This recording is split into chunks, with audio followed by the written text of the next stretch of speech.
Bienvenue, nous sommes à la librairie Flaget avec Céline. Mais comment avez-vous eu l'idée qu'il soit comme ça, Petit Poilu? Qu'il soit comme ça, tu veux dire qu'il soit petit et poilu?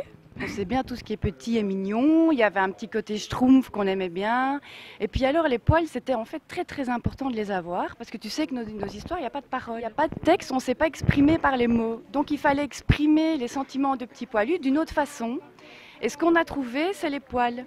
Parce que grâce à ces poils, on peut exprimer plein d'émotions. Quand il est triste, quand il est fâché, ces poils ont des directions différentes. Tu veux, c'était un moyen pour exprimer les émotions de Petit Poilu, en fait. Voilà. Est-ce que c'est difficile de raconter des histoires sans texte?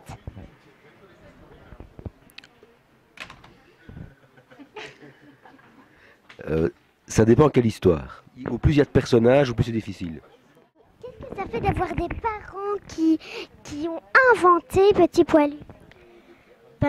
C'est chouette parce qu'à l'école, il y a presque tout le monde qui me demande des choses et tout ça. Et c'est comme si j'étais célèbre dans l'école. Est-ce que vous faites uniquement Petit Poilu ou il y a d'autres albums que vous faites? Pour le moment, je fais uniquement un Petit Poilu, mais avant j'ai fait une autre série pour les enfants, mais un peu plus grand, qui s'appelait Ludo. Quand est-ce qu'il va à l'école? Jamais. J'ai hérité de mon papa, donc je dessine bien aussi. Et c'est chouette comme ça, j'ai en toute première dans tout le monde entier les petits poilus. Et pourquoi avez-vous eu l'idée de faire Petit Poilu? Parce qu'on a eu des enfants et qu'on cherchait des bandes dessinées pour eux, et on n'en trouvait pas. Et aussi parce que moi j'avais envie de faire une bande dessinée où il n'y avait pas de texte, parce que j'aime pas écrire les textes dans les bulles.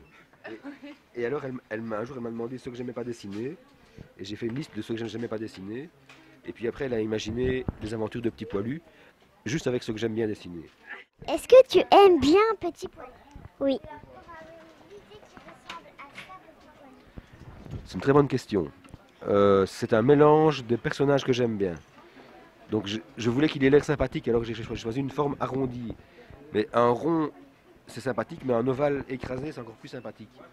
Je lui ai mis un nez rouge parce que j'aime bien les clowns et des poils parce que j'aime bien les singes. Quelle est ton histoire préférée? Est-ce que tu as une histoire que tu aimes mieux que les autres? L'hôpital des docteurs Toc Toc. Est-ce que vous savez déjà le prochain album de Petit Poilu? Oui, De quoi il va parler? oui, je le sais déjà. Je sais pas si je vais oser le dire parce que c'est très délicat. On va faire un livre de Petit Poilu avec le caca. Ah, merci. C'est dégoûtant.